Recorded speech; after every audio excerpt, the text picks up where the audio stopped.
Hello friends, কুসুম এপিসোডে সবাইকে স্বাগত। কুসুম কি পারবে তার স্বামীর পছন্দের রান্না করে তাকে খাওয়াতে? হ্যাঁ বন্ধুরা, জানতে হলে আমাদের টোল স্টোরি টাইম চ্যানেলে চোখ রাখুন।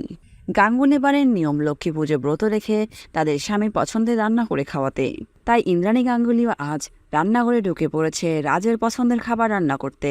ইন্দ্রাণী দেবলীনাকে বলে, দেবলীনা জানো, আমাদের বাড়িতে এই দিনে সবাই রান্নাঘরে যায় তাদের স্বামীর পছন্দের খাবার রান্না করতে। তুমিও আস্তে আস্তে সব শিখে যাবে, আর আজকের এই পুজোর আচার অনুষ্ঠানে সবসময় আমার সাথেই থাকবে, কেননা এরপর তো তোমাকেই সবকিছু মেনটেন করে চলতে হবে। দেবলীনা মনে মনে বলতে থাকে, আন্টি যা করার আপনারা এখনই করে নিন, এরপরে আমি এসব করতে পারবো না। তাছাড়া আমার দ্বারা এগুলো কখনো সম্ভবই না। এদিকে মীনাক্ষী দীপালিকে চা আনতে বলছে। ইন্দ্রাণী সে কথা শুনে মীনাক্ষীকে গিয়ে বলে, কি ব্যাপার মীনাক্ষী, আজকে না তুই ব্রত, চা কি করবি? মীনাক্ষী থতমত হয়ে বলে, আসলে চাটা আমি খাবো না, এমনি আনতে বলছিলাম। ইন্দ্রাণী বলে, তুই জানিস না আজকের এই দিনে ব্রত রেখে স্বামীর পছন্দের খাবার রান্না করা হয়? তখন মীনাক্ষী রান্নাঘরে দেখে যায়। ইন্দ্রাণী বলে, তুই রান্নাঘরে দেখে যাচ্ছিস কেন? তুই কি স্নান করেছিস? যা স্নান করে আয় আগে।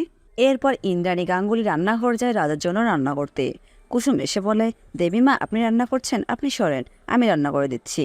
ইন্দ্রাণী বলে, না না কুসুম, আজকের এই দিনে ব্রত রেখে স্বামীর পছন্দের খাবার রান্না করা হয়, তাই আমি রাজের পছন্দের খাবার রান্না করছি। তুমি বরং যাও রাতুলকে চা দিয়ে এসো। কুসুম মনে মনে ভাবতে থাকে, ছোট সাহেবও তো আমার স্বামী, আমি কি পারবো তার পছন্দের খাবার রান্না করে খাওয়াতে? এই বলে রাতুলকে চা দিতে যায়। এরপর কুসুম রাতুলকে চা দিতে গেলে রাতুল বলে, আমি ব্রত আছি। ঈশান বলে, কেন, কিসের ব্রত?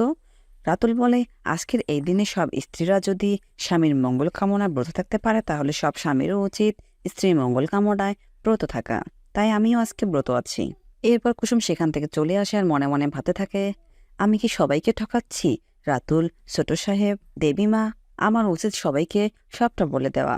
এরপর কুসুম রান্নাঘরে এলে ইন্দ্রাণী বলে, কুসুম আমি আয়ুষের জন্য স্যুপ বসিয়েছি, তুমি একটু লবণটা দেখে যাও তো, আর রান্না হয়ে গেলে স্যুপটা আয়ুষকে দিয়ে এসো।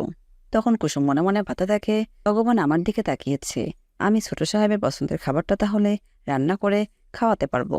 তো বন্ধুরা, আজ তাহলে এ পর্যন্তই। পরবর্তী ভিডিওগুলো পেতে আমাদের টোল স্টোরি টাইম চ্যানেলের পাশে থাকুন, আর আপনাদের সুন্দর মতামত আমাদের কমেন্ট বক্সে কমেন্ট করে জানাবেন। ধন্যবাদ সবাইকে।